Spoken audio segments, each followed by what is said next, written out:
What's up everyone? In today's video I'll be showing you how I made this 7-foot tall by 8-foot wide balloon wall.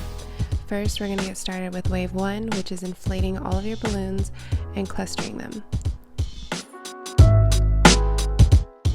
For the base of the wall I'm using 11 and 18 inch balloons, and then for the details I'll be using 5 inch balloons and 15 inch orbs. Once I'm done inflating all of my balloons, I start making clusters of 6.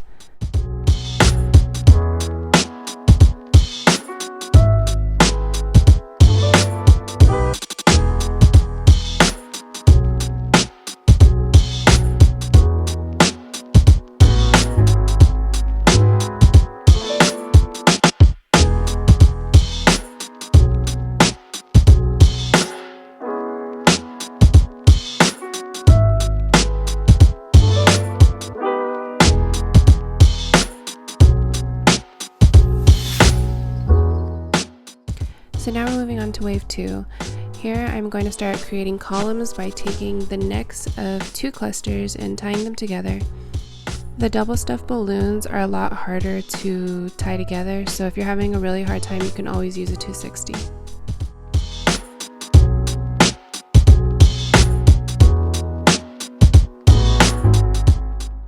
So now I'm taking clusters of the same color and tying about 2 or 3 of them together so that the colors stand out more and it's not as spotty on the balloon wall.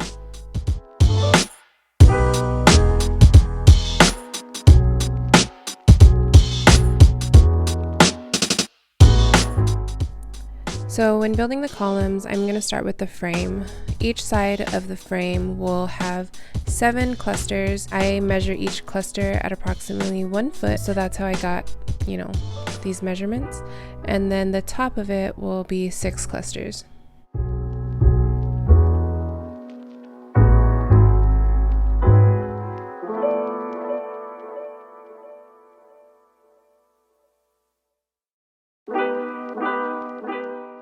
Along with the 3 columns that make up the frame, I'll be making 6 columns that have 6 to 7 clusters each.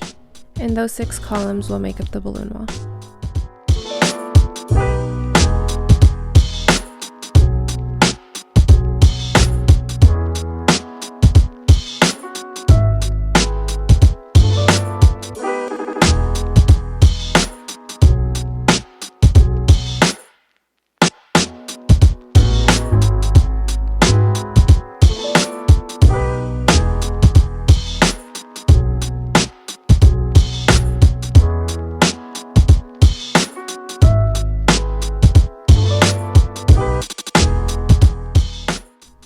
I prep my command hooks at home. This is how they look. There is hot glue at the top and bottom, as you can see here, and I just tie a 260 around it, add the hot glue, and then the sticker to the back. Use one of the columns that will make up the frame to measure where you'll put your first command hook, and then put one a little bit below it, and then one as close to the floor as possible.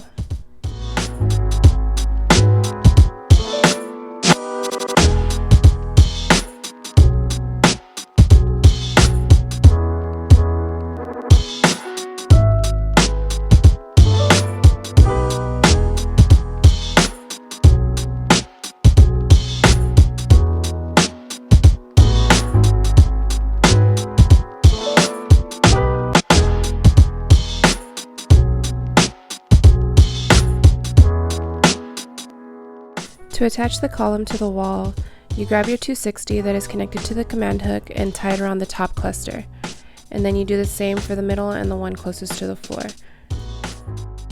I noticed the column wasn't flush to the floor, so I had to add a cluster at the bottom.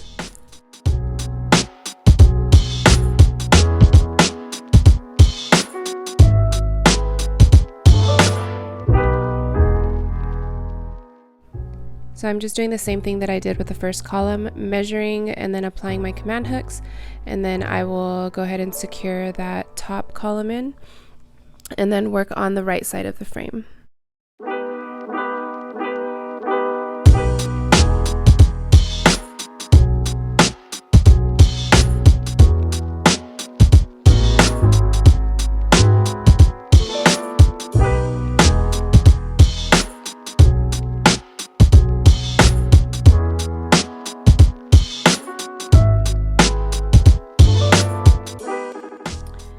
Don't be afraid to shape your garland or rearrange balloons as you're going. If you see the necks of the balloons where the clusters are tied, you can always kind of move the balloons around to fix that.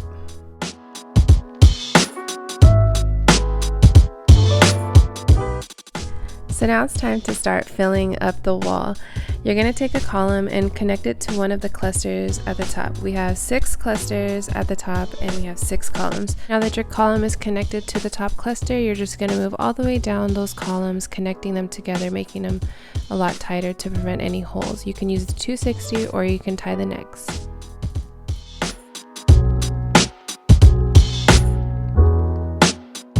I find that using necks of the balloons makes the balloon wall a lot tighter.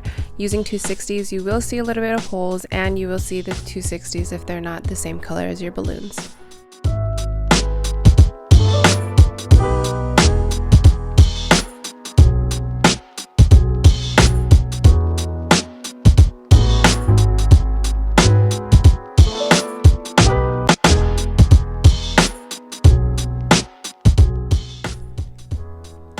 I used about 400 base balloons total. My base balloons are my 11-inch and 18-inch balloons.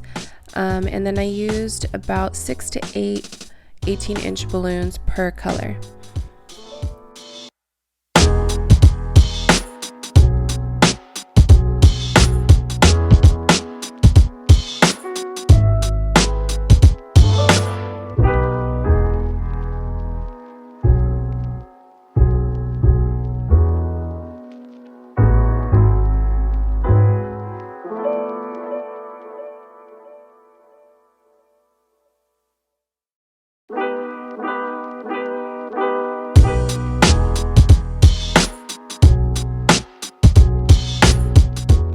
So it's very important to go down your columns and connect each cluster, because you'll have holes like this here and you don't want that in your balloon wall.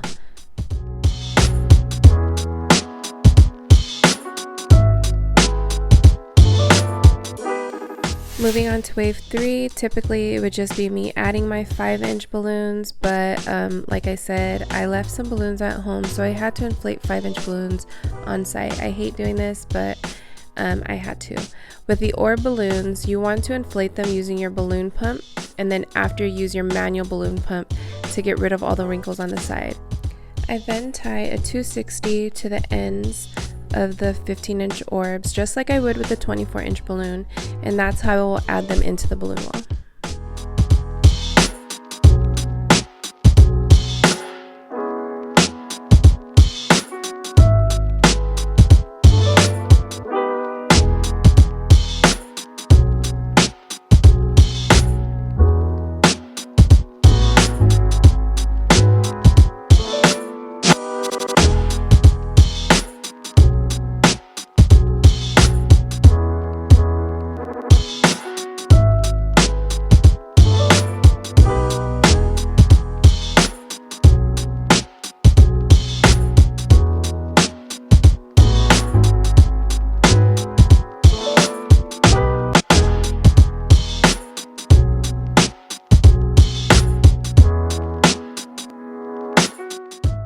I love 260s. They're so easy to work with. Every time you make a balloon order a bag of 260s with it.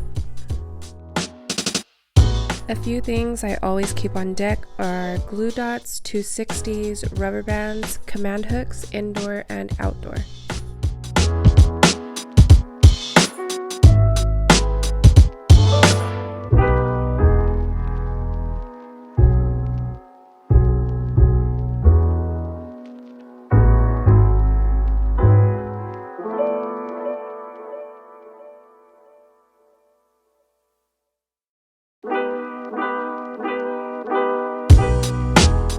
I hope you enjoyed this setup with me.